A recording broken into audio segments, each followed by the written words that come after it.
M. Robert, je me vois à la salle à manger, puis il me dit « Ah, Lise, on a justement les gens du Printemps de la mode à Paris qui sont à la recherche de produits canadiens pour une grande campagne qui s'appelle Noël au Canada. » Oh mon Dieu, moi je suis avec Daphné. On dit, on va aller chercher nos produits au comptoir, puis on va aller les présenter aux gens, les acheteurs du Printemps de la mode. Alors on va chercher des parfums neige, des produits, puis on s'en vient les rencontrer, ils sont à une table. Et là, je me fais dire, avec un certain dédain, mais madame, nous sommes à Paris. Un parfum canadien, c'est bien la dernière chose que nous souhaitons. Alors, vous savez l'expression d'un chien avec la queue des gens. Alors, c'est une blessure profonde. Alors, Daphné et moi, on retourne, et puis là, je raconte ça à mon mari après. Puis il me dit, écoute, il dit, c'est organisé par l'ambassade du Canada à Paris.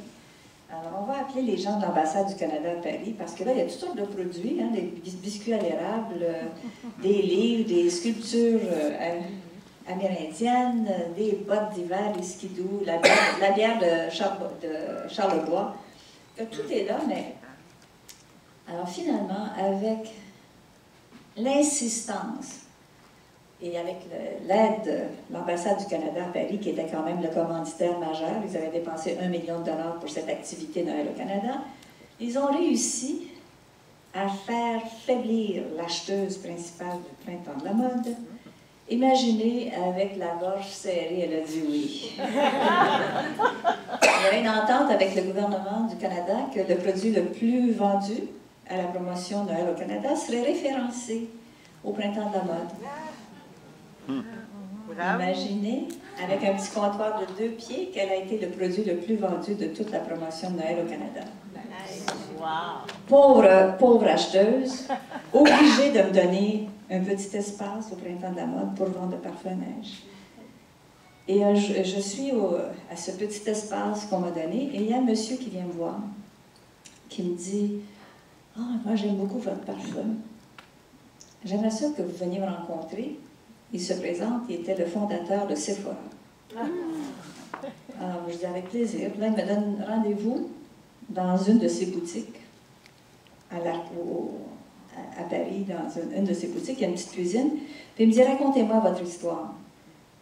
En 5 minutes, raconter mon histoire, c'est pas facile, mais je lui raconte, puis là, je lui parle de l'incendie, puis là, il me dit, ah, vous aussi, vous avez eu un incendie. Et là, il y a eu comme une connexion. Puis il m'a dit, moi, je veux vos parfums dans toutes mes boutiques Sephora. Mais, je veux que vous sortiez du Printemps de la mode. Alors moi, j'étais pas capable.